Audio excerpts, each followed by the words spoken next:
hordoftoota chaanaalii koo hundumti keessan akkam jirtu nagaa keessanii fayyadamtoonni yuutuubis akkam jirtu nagaa keessanii ani nagaa kiyya waaqayyoon ni madda nagaa keenyaa ta'e ulfaatuun isiniin jedha akkam jirtu akkamiyyuu nageessanii ani illee nagaa kooti waaqayyoon eebbifamuun isiniin jechuu jaaladha egaa warreen kana dura na jajjabeessaa jirtan har'as immoo jajjabaadhu itti fufiinaan jechaa jirtan galatoomaan isiniin jedha asumaani galanni keessan guddaadha dhugaa jechuun hojii tokkotti namni nama jajjabeessu itti fufii hojjedhu hin danda'ama namni namaan jedhu tokko dhugaan hin jedha gargaarsa guddaa tokko ana biratti jechuudha kanaaf warreen akkas naan jettanii na jajjabeessitan galatoomaan isiniin jedha har'a ammoo walitti deebinee jirra yaada tokkoon jechuudha waanuma nu laallatudha hunda keenyaa fi gola mana keenyaa jechuudha.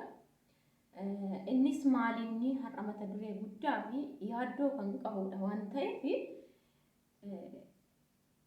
nuti yoo ofii hin yaadne akkamiin namni darbee mataa kootiif anaaf yaada jechuun otoon ani ofii kootiif miidhamuu koo yookiin immoo dararamuu koo ofii koof wanta miidhaan irra ga'u ofii koof hin yaadne namni akkamiin bakka bu'ee naa yaada.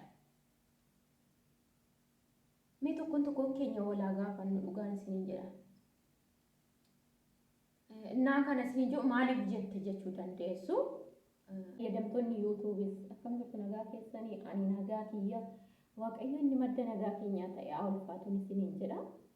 Akkam jirtu akkamiyyuu nageessanii ani illee nagaa kooti waaqayyoon eebbifamuun isiniin jechuu jaaladha.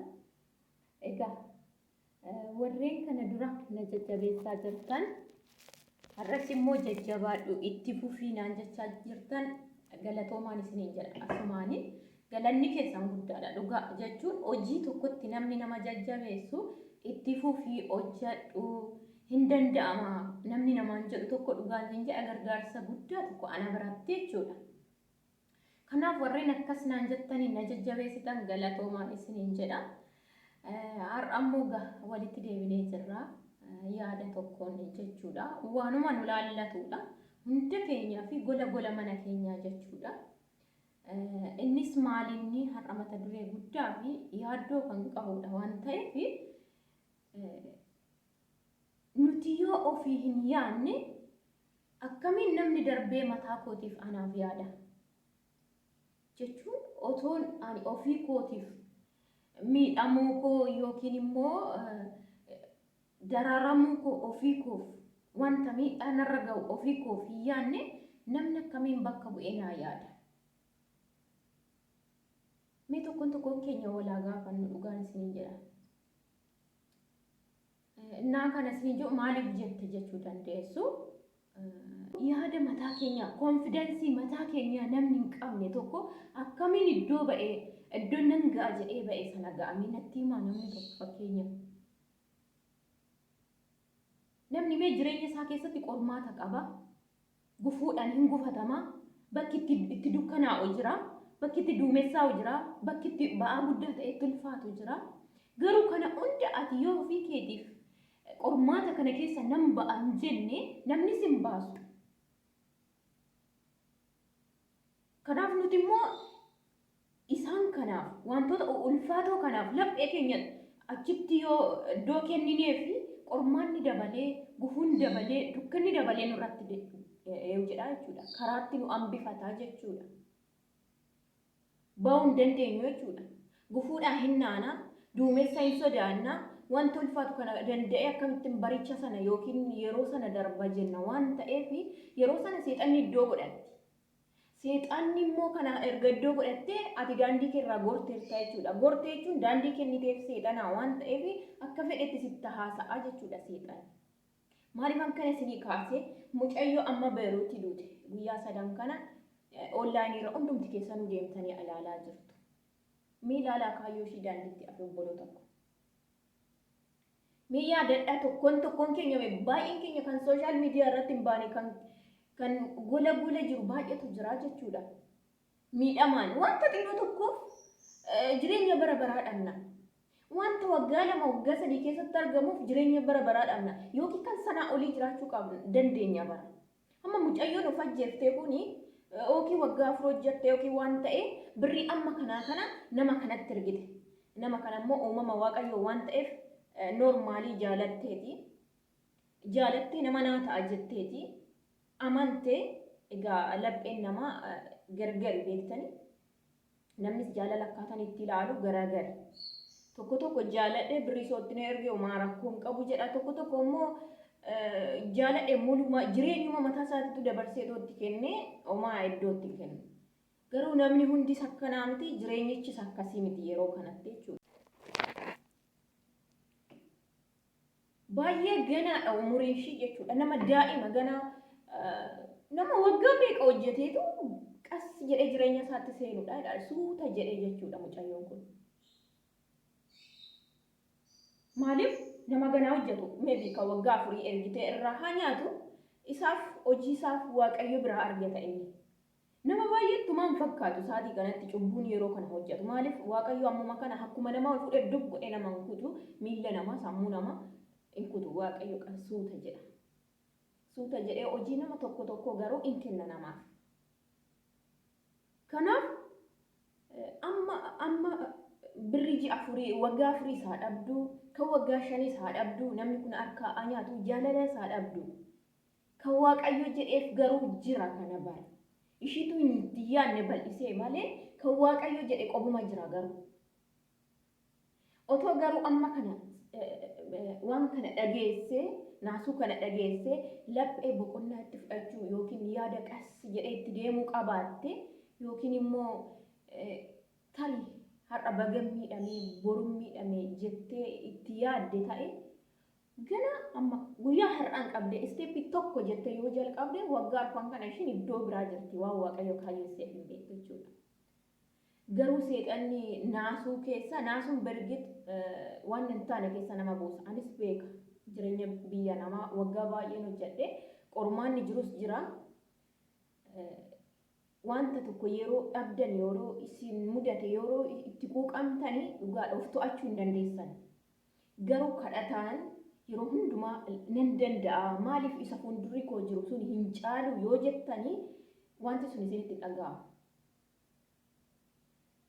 Salphaadhumatti kana dhageessee amma mucayyoon yeroo naatutti ilaalaa rifattee akkamittan jiraadha kana booda maatii kootiif hin ergine isaattiin hergaa ture jettee waanuma xinnoo akkasitti harkaan naannessite seexan ilaala umurii ishii guutuu harkaa fudhatte. Namni yaaduuf tokko hin jiru dadhabbii ishii. Garuu otoo obsi jiraatee yeroo hundumaa ani kan hin jedhu obsi otoo jiraatee dhugaa waaqayyo isin jedha obsi yoo jiraate wanti hin danda'amne iddoon hin geenye abadan hin jiru. Anatu argee ofii kootiif jechuudha. Namni obsa qabu eessayyuu hin ga'a. Yookiyyuu darbeetu kan karoorse sana caala darbee mul'ata jechuudha. Kanaaf baay'ee tokkoon gadde mucayyoo kun lubbuu ishii darbuu jechuudha. Kanaaf ammas wanti jechuu barbaade maalinni akka barumsatti akka yaada kootitti akka dhuunfaa kootitti qabu wanti tokko yeroo isin mudate ijoolleen biyya ormaa jirtan dhugaa waaqayyo isin ijoolleen biyya ormaa jirtanii maal yaaduu qabdu maal karoorsuu qabdu kan isinitti fakkaati. Wanti tokko yeroo isin mudate qormaanni tokko yeroo isin mudate yeroo sanatti isin miidha wantichi sun miidhaa qaba dhugaadha garuu obsa qabaadha. Namni obsa qabu darbee iddoo inni hin geenye hin jiru dhugaa waaqayyooti.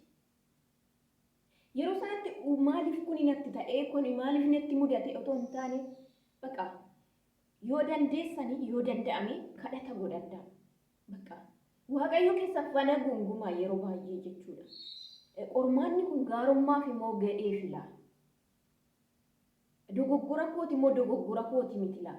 Daandii duraan dogoggoreen daandii sirriitti nageessu fiila.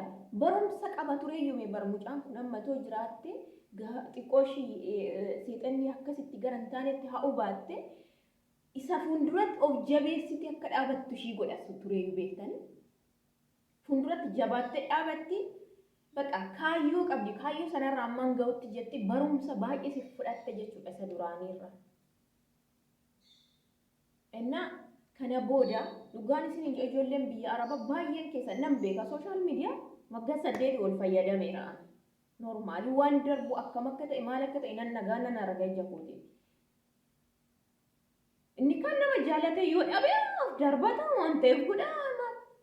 Adii kan waaqayyo isinii karoorse bar'een jira kan biraati. Namni tokko isin jaalate tarii dhugaadhaan isinitti dhufne jalqabuma isinirraa nyaachuu yookiin isinirraa fudhachuu dhufe waan ta'eef isin immoo dhugaadhaan isa kan waaqayyoo dhugaadha seetaniitti deemtanii booddee adda adda baatanii yaa jireenya biraa qabdu bar daandii biraa isinii karoorse waaqayyoon ni bar. Kanaaf amma namni kun nadhiisee nama kun amma kana narraa fudhateetti kana ta'ee akkamittan jiraadha. Maaliif hin jiraanne balballi waaqayyoon bane banaadha bar. Karaa namaatiin daandiin dabe malee.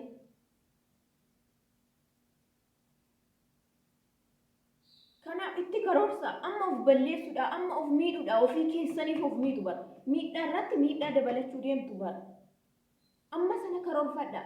Ani miidhaan har'aa irra ga'e kana yoon danda'amu damdamadhee irra darbee fuulduratti waan tokkorraa nan ga'a miti ilaala. Taa'een ilaala yaani itti deemee kan ilaala jedha malee. Yoo namni birrii sin jalaa balleesse badii irratti deemtu akkas ta'uu hin qabu malee yoo fuulduratti tarkaanfattan waan tokko argattu. Waggaa 3-4 hojjettan iddoo guddaa tokko jirtu bara of qabattanii barumsa duraan isinirra ga'e sana yoo irraa barattanii iddoo gaariitti argamtu bara. Yeroo isin mudate ofii keessanii mataa keessanii yaada. Gara badiitti seexana daandii hin baninaa.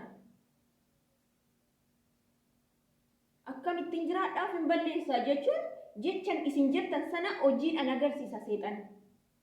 Yeroo isin waan tokko isin mudate akkamittan jiraadha waan amma kana dhabee akkamitti isa isin jetta akkamittan jiraadha isa isin jettan sana seexanni immoo hojiidhaan agarsiisa laalaan kun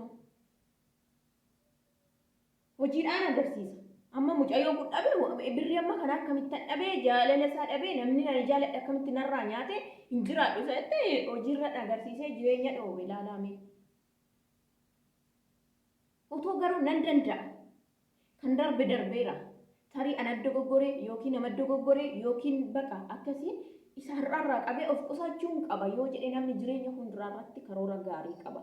Kanaaf obbolee tokko isiniin gorsa qormaata isinirratti dhufe irratti yeroo hundumaa inni darbe darbeera akkuma darbetti miidhaan isaa utuma jiru utuma quuqamni isaa jiru madaan isaa utuma jiru garuu tarkaanfii fuulduratti tarkaanfachuu yaada.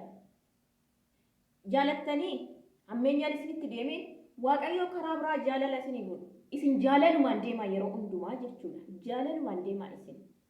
Garuu waaqayyo jaalala biraa isiniif uuma kan caalu jechuudha. Hin miidhamtani waan tokko miidhama keessan gara waaqayyootti dubbachaa keessa keessan ammas miidhamaatuma hojjedha. Waaqayyo karaa gaariitti isin deebisa. Miidhamni qoramni gufuun dukkanni gara jireenyatti nu geessuuf deema malee nu miidhuuf miti dhugaa waaqayyo isiniin jedha. Garuu sammuu keenyan laphee keenyan gara badiinsaatti hin karoorfatina. Dhugaadha biyya nama akkamitti akka hojjannee warri biyya ormaa jirtan keessattuyyuu baqa waaqayyoon ala namumaayyuu hin qabnu warri biyya alaa hojjannu. Dhugaa waaqayyoon sin jedhe biyya Arabaa ka fa'i kan hojjannu namumaayyuu hin qabnu. Waaqa tokkicha kan ganama nu uume sanaan ala jechuudha. Yeroo hundumaa qormaata dhufeef galata kee yaa waaqayyo maaliif ta'e isa faana dubbadha. Dukkanni yoo dhufee galata kee yaa Rabbi maaliif dhufee laata? Karaa kee moo karaa namaa? Karaa diinaa? Keessaan ba'aa guyyaan si qabadhee waan hin jiruuf keessaan ba'aa jedha. Gufummaaf han gufatame hin jedhina. Gufatame akka isa lammataa hin gufatamneef of eeggannoo maaliin qabaa jedha. Akkamitti itti deemuu qabaa jedha. Kanaaf ofii keessanii erga ofii yaadne namni akkamitti isin yaada? Isin erga miidhaa ofirraan ga'uu deemtanii namni akkamitti akka isin miidhamne isiniif godha? Yoo isin of eegdan, yoo isin qormaatarraa isin ofitti iftan, ormis namni sookii firrillee miidhaa keessan sana isiniif eeguu danda'a jechuudha. Madaa qabdu sana yoo ati madummaa sitti dhagahame sanarraa of qusachaa hin deemne akkamiin namni biraa madummaa keessiidha bobbocoqqisi godha lallabaleetu surmaa barbaada. Madaa duraan qabdu surmaa yoo barbaade tokko akkanas godha. Yaani dabalamtee akka miidhamtu jechuudha. Yoo inni kan miidhama kee hin beeku amma akkasi dhukkubu madaa sana sumatu beeka malee madaa amma yoo si gubee biddi wayii yookiin zayitiin sitti faca'ee yookiin waa si muree madaa kee sana situ beeka moo namatu si beeka. Suma mataa keetu beeka jechuudha. Himkeemin dhukkubaalaa jedha yaani namni biraa dhukkubuun oolu nama dhukkuba miti jedha. Kan miidhama kan dhukkubsamotamaa jiru garuu siidha jechuudha. Kanaaf yeroo hundumaa dhaabadhaatii of ilaalaa qormaan ennaa isinitti dhufe. Waan isinitti dhufe sana immoo keessan ba'a. Dhufus kun qormaata karaa diinatiin waan ta'eef ani keessan ba'a nan danda'a jedha waan tokko. Qormaan kun bakka na fudhate darbeera wanti natti dhufe kun bakka na balleessuuf badii koo hin jiraadhu dharraan booda hin jedhina. Kanaaf ammas maatii koo warri hin taane asmaanii isinitti hima. Warri maatii koo hin taane subscribe godhaa seenaatii hunda dandeessu jedhaa search godhaati subscribe godhaa. Yaada qabdan immoo koomentii jalatti naa barreessaa. Yoo isinitti tole ijoollee biraafis share godhaan isiniin jedhaa. Galatooma.